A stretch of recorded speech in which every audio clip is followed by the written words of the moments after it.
We're going to go over essay structure in this video. If you turn to page 129, and again, if you don't have the book with you, it's okay.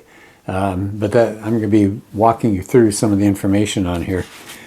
So an essay is what you're going to use to communicate throughout Palomar and other places. Usually a teacher will not ask you to do a single paragraph. It's going to be a multi-paragraph essay. So if you've got the structure down, that's the good news. It's kind of like the foundation of a house. If you mess that up, forget it. The house is in trouble. So you want to have a really solid foundation. And teachers will be so impressed if it looks like there's structure to your essay. So here we go. It starts on 129. I want to focus on 130 right now. You're going to have three sections to your paper. You're going to have your intro paragraph, your very first paragraph. Then you're going to have 3 to 4 to 5 to 6, I don't know how many, what are called body paragraphs. You might have 50. If you do, you're ending up writing a book. But you have body paragraphs. Then the last section of your paper is going to be your conclusion. That'll be the shortest paragraph. Okay, so let's break these down one at a time. So let's talk about the essay intro. That's on page 130. I've had so many students tell me, I know what I want to say. I know my points. I know how I want to prove this thing. I know how I want to argue. I know how I want to describe. But I don't know how to get this thing started. So I'm giving you some suggestions here. And feel free to use them. Maybe you'll come up with something else. But one thing that is so popular is start with a story. Everybody loves stories. So you could start with a story. You might start with a quotation. Oh, I love quotations. I'll tell you why. Excuse me. Because it shows me that somebody has done a little bit of research. You have to actually type in interesting quotations, and then you have to read some, then you have to pick one out. So it's a little bit extra work, but it really is impressive. And a quotation is usually said in some kind of memorable way that adds to your paper as well. So you can start with a story, you can start with a quotation, you can startle us with some kind of unusual fact. You can start with a question. There are all sorts of ways, and spend your time. Take a look at 130. I talk about those. Over on 131, there's another way that you can organize your paper. So if a quotation doesn't come to mind, if you can't think of a story, if there's no startling statement, and you say, well, now what? What do I do? I can't find or think of any of those things. Don't lose heart. There's still a really effective way to get this thing underway. It's called a funnel. So here's the deal. You have to decide, first of all, what's your main point? What's going to be what's called the thesis? That's the last sentence of the opener. That's where you want to prove your point. So come up with your thesis first. So let's use the example, bottom half of 131. Do you see my numbers 1, 2, 3, 4? They kind of indent. Well, let's take number 4. So you're sitting there at home and you're saying, well, I want to do something about funny people who've been in America, and so you decide you're going to do your paper on Will Rogers, a humorist, American humorist back in the 1920s and 30s. So you decide number 4. That's going to be your first thing that you decide. Here's your thesis. One of the best American humorists was Will Rogers. So there's your focus for your paper. Now you say, gee, I don't know. I can't think of any way to get this thing started. A funnel works great. How does a funnel work? A funnel, think of it this way, it's shaping, it's coming in, it's like focusing down. You've already got your thesis, that's going to be the focus. Now bring it back out. What is Will Rogers and what's this stuff about American humorists? It's part of humor, it's part of being funny. So maybe your first sentence would be what I put here. Humor plays a big role in what it means to be human.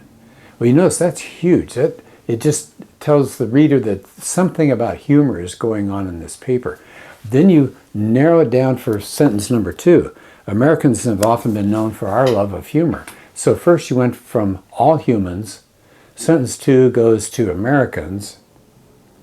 Now we need some kind of jump between Americans and Will Rogers. How do we do that? Well, what about one more sentence? Look at number 3. We often admire and reward people who make us laugh. Who are those people? Humorists. But there are a lot of humorists. Now you're going to focus on the one humorist, Will Rogers, that you want to talk about. So do you see how narrow that got? First it was everybody likes humor. Then it was Americans. Then it was American people who get paid, basically, to make us laugh. Those are humorous. And then you went down to one single one. So take a look. These are called funnels. And I gave you a second example. I won't take the time to do that right now. So those are some ways that you could get your paper started. Can we go over to page 132? Top of the page. All right, now you got your funnel, you got your story, whatever it is. The last sentence is going to be your thesis statement. That's the point you want to prove in the rest of your paper. Don't prove it yet. That's not your purpose for the opener. The opener is not to offer your proof. It's just to open the door, let the reader know what it is you want to cover. Now we come to the body paragraphs. This is where you do your proving. This is where you muster your support. You have your stories, you have your facts, you have your examples, you have your details to prove whatever it is you want to prove. You gather them into body paragraphs. You don't want to do it all in one paragraph, because if it gets too long, you're wearing the reader out. So here's what I suggest. The second half of page 132 and the top of 133 says, okay, you've got your body paragraphs. You need really good topic sentences that take us point by point through the things you want to prove. So what should you include in your body paragraph topic sentences? Well, look at my first one there. Do you see where I am? Have I lost you? Okay, bottom half of page 132. It says each body paragraph needs a good topic sentence. First, look at the next line there. First, each body paragraph topic sentence ought to remind the reader of your thesis. So let's use that Will Rogers example. Don't you think it's logical? If you're going to talk Will Rogers, every one of your body paragraph topic sentences should have the name Will Rogers in it, to let the reader know you're not drifting, you're not starting to talk about your car, you're not talking about your dog. Will Rogers is going to be in every one of your topic sentences. That's an echo. People go, oh yeah, that's right, this paper is on Will Rogers. But you've got to have more than that in your topic sentence. Look at my second point, bottom of the page, 132. You need some transitions. What are transitions? They're like road signs, and I give you some examples here. So a transition would be something like, if your first body paragraph is going to talk about one thing you liked about Will Rogers, you would say one thing that makes Will Rogers interesting. The minute you say one thing, the reader knows there are going to be more points. Or you could say to start with, or you could say initially. But the minute you say that, you're cluing in the reader that you're going to have several items to follow. Now, if you had a second body paragraph, what could you say? How about in addition, furthermore, secondly? So you've got these other terms to let the reader know this is going to be a new point, right? You're going in a slightly different direction to talk about Will Rogers. So you're going to use the reference to Will Rogers, take us back to that thesis. You're going to give us a transition so we know why your paragraphs are in the order they're in. And then look at your last thing that you want to do, page 133. You see about a third of the way down it says third. What do you need? You have to have a direction for this paragraph. If you have three things you want to say about Will Rogers, what's one of the things?